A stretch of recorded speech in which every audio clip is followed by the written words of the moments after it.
Hello friends, welcome to your own channel daily stock. तो इस video में हम बात करेंगे कि अब आपको रेलटेल के अंदर क्या करना चाहिए। देखिए, इसके आईपीओ के बाद इसमें एक अच्छा खासा बुलिश मोमेंटम देखने को मिला और उसके बाद से तब से ये शेयर गिर ही रहा है। मतलब लगभग 189 के हाई बनाने के बाद लगभग ये 40 से 45 रुपीज गिर गया है। तो अब आपकी इसमें क्या रणनीति होनी चाहिए, तो हम उसी बारे में इस वीडियो में बात करने वाले हैं। तो आप इस वीडियो को एंड तक जरूर देखिएगा।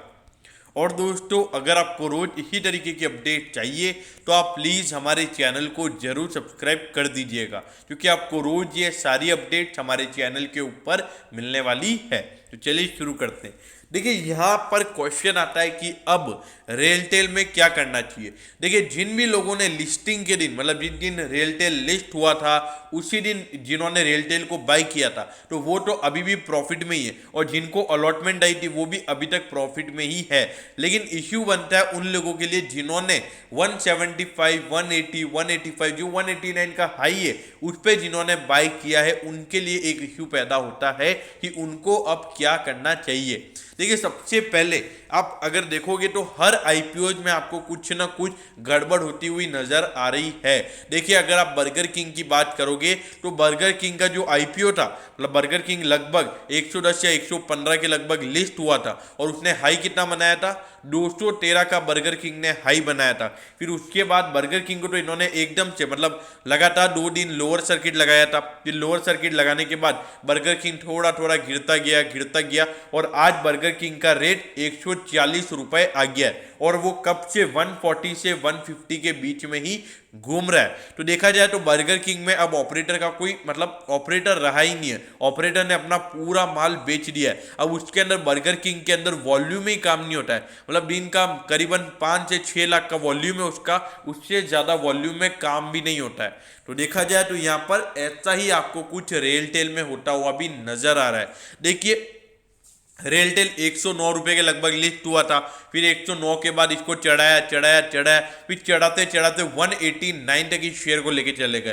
फिर उसके बाद में फिर ऑपरेटर को पता चल गया कि रिटेल इन्वेस्टर्स को ये शेयर एकदम अब आंखों में आ गया है। अब रिटेल इन्वेस्टर्स इसमें, मतलब बहुत सारे रिटेल इन्वेस्टर्स आके अब इसमें बाइंग करेंगे। तब उसको पता चल गया अब उसको माल काटना है, तब वो धीरे धीरे करके उसने अपना माल काटता गया और अभी देखिए, अभी शेयर का प्राइस आ गया 145 रुपीज पे। मतलब अभी उसने क्या बल्क में सेलिंग की होगी ना, तो जब भी बल्क में सेलिंग होती है तो प्राइस एकदम से नीचे चला जाता है। लेकिन उसने क्या बल्क में सेलिंग नहीं की, उसने धीरे धीरे करके अपना माल बेचता गया। क्योंकि अगर आप देखोगे रेलटेल को तो वो एकदम से 10% नहीं गिराया उसको दिन का 3% 4% ऐसे करके रेलटेल का शेयर अभी उसके हाई से 20 से 25% गिर गया। तो देखिए, ऐसा होता क्या है कि एक्चुअली में आईपीओ जिस दिन लिस्ट होता है हमको उसी दिन बाय करना चाहिए। उसके बाद अगर हम बाय करते तो हमारे लिए एक इश्यू पैदा हो जाता है, जैसा कि हमने रेलटेल और बर्गर किंग दोनों में देखा है। देखिए, बहुत सारे लोग हैं जिन्होंने बर्गर किंग को भी 200 205 के लगभग खरीदा है और रेलटेल को भी जिन लोगों ने लगभग अभी 190 के लगभग खरीदा है। देखिए, फंडामेंटल्स में कोई इश्यू नहीं है। होता क्या है कि इनका जो प्राइस लेवल होता है वो एकदम ओवर वैल्यूएशन पर लेके चले जाते हैं। तो मतलब वो प्राइस उनका आने वाले 1 साल के बाद होना चाहिए, वो अभी हो जाता है। तो वो सीधी सी बात है कि उसके अंदर करेक्शन आपको देखने को मिलता है, क्योंकि आपको रेलटेल में भी देखने को मिला है और बर्गर किंग में भी देखने को मिला है। अब देखिए, अगर इसके करेक्शन के बाद अगर इसके वैल्यूएशन की बात करें तो देखिए, सिर्फ 33 के प्राइस टू अर्निंग रेशियो पे मिल रहा है। और मेन बात क्या है, मोनोपोली स्टॉक है। मतलब अगर रेलवे स्टेशन पे जितने भी वाईफाई लगे हुए हैं उसमें रेलटेल ने अकेले ने लगा रखे हैं, किसी और कंपनी ने वाईफाई नहीं लगा रखे हैं रेलवे स्टेशन के ऊपर। तो एक मोनोपोली स्टॉक है, तो एक अच्छा शेयर है और एक अच्छे वैल्यूएशन पर आपको अब मिल रहा है। मतलब जो करेक्शन इसमें होना चाहिए था, मेरे ख्याल से मिनिमम अच्छा खासा करेक्शन आपको इसमें देखने को मिल गया है। अगर आप इसका प्राइस टू बुक रेशियो देखोगे तो वो भी ज्यादा ओवर वैल्यूड नहीं है, 3.39 ही है। देखिए, एक टेलीकॉम सर्विस प्रोवाइडर है तो इसलिए मैं इसके हिसाब से लगभग इसका 5 से 6 का प्राइस टू बुक रेशियो होना चाहिए। तो देखा जाए तो वैल्यूएशन चाहिए। अब जो वैल्यूएशन है वो ओवर वैल्यूएशन नहीं है, एक अच्छे वैल्यूएशन पर शेयर आ गया है। अब मार्केट कैप देखिए, 4762 करोड़ का मार्केट कैप है, एक स्मॉल कैप कंपनी है, क्योंकि आने वाले समय में आपको आराम से मिड कैप होती हुई नजर आएगी। अब फाइनेंशियल ट्रेंड देखिए, पिछले 4 साल से लगातार रेवेन्यूज में कंटिन्यूसली ग्रोथ है। सिर्फ इस साल थोड़ा सा रेवेन्यू कांस्टेंट था, लेकिन उसके बाद देखिए हर साल रेवेन्यूज में आपको ग्रोथ देखने को मिल रही है। और प्रॉफिटेबिलिटी की बात की जाए तो 18 से 19 में 10 करोड़ कम हो गया था, सॉरी 20 करोड़ कम हो गया था, फिर उसके बाद में फिर से 10 करोड़ बढ़ गया। देखिए इस बार आपको थोड़ा सा रेवेन्यू गिरता हुआ नजर आएगा, क्योंकि शुरुआत के 6 महीने में कंपनीज में कोई भी ज़्यादा कामकाज नहीं हुआ है, और उसके बाद अगले 6 महीने के हिसाब से देखा जाए तो मेरे ख्याल से 15 से 20% रेवेन्यू गिरता हुआ नजर आएगा, और प्रॉफिट भी आपको यहाँ पे 15 से 20% गिरता हुआ नजर आएगा। अब देखिए शेयर अभी चल रहा है 145.05 पे, 189.70 पे इसका हाई है। अब इस शेयर को देखिए, ये शेयर यहाँ पे लिस्ट होता है और एकदम से इतना ऊपर गया। देखो आप खुद देखिए, चार्ट खुद बता रहा है, मतलब ये जैसे ही लिस्ट हुआ, लिस्ट होने के बाद को मतलब जो ऑपरेटर था, ऑपरेटर ने उसको इतना भयंकर चढ़ाया, वो देखिए आप, मतलब वो इतना बल्क में उसने माल खरीदा कि देखिए शेयर का प्राइस देखिए इतना भयंकर चढ़ा दिया, मतलब लगभग एक दिन तो इसमें अपर सर्किट भी लग गया था।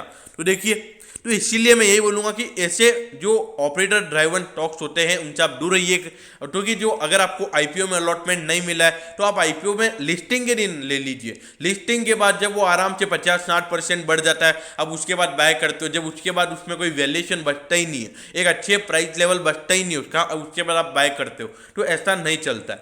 लेकिन देखिए अब अगर जिन भी लोगों ने 190 के रुपए, मतलब 190 के ऊपर ये शेयर को बाय किया हुआ है, मतलब 189 के लगभग इस शेयर को बाय किया हुआ है, तो मैं उनको ये बोलूंगा कि आपको नाराज नहीं होना चाहिए। अभी 145 पे एक अच्छे वैल्यूएशन पर मिल रहा है, मेरे ख्याल से आपको इसमें और खरीदारी करनी चाहिए, और खरीद कर आपको इसमें अपना एवरेज प्राइस कम करना चाहिए। देखिए अगर आपने पहले 100 शेयर लिए हैं और अगर आपकी कैपेसिटी हो, अगर आप 200 शेयर ले सकते हैं और, तो आपके मेरे ख्याल से एक अच्छा खासा एवरेज प्राइस हो जाएगा लगभग 155 से 160 का, जिन भी लोगों ने 189 पे इसको बाय कर रखा है। तो देखिए फंडामेंटल्स में कोई इश्यू वाली बात नहीं है, मेन बात है मोनोपोली स्टॉक। और देखिए मोनोपोली स्टॉक का हमको पता है कि आईआरसीटीसी भी एक मोनोपोली स्टॉक है, क्योंकि एक अच्छे खासा बम्पर रिटर्न उसने भी दिए हैं। तो इसीलिए आने वाले समय में जो टेलीकॉम सेक्टर का जो ग्रोथ हमको देखने को मिलने वाला है, तो उससे रेलटेल को भी बहुत फायदा देखने को मिलने वाला है। तो इसीलिए मैं यही बोलूंगा कि इसमें आपको डिप में खरीदारी करनी है, अगर आपने पहले से इसमें खरीदारी महंगे रेटों पर करके रखी है तो।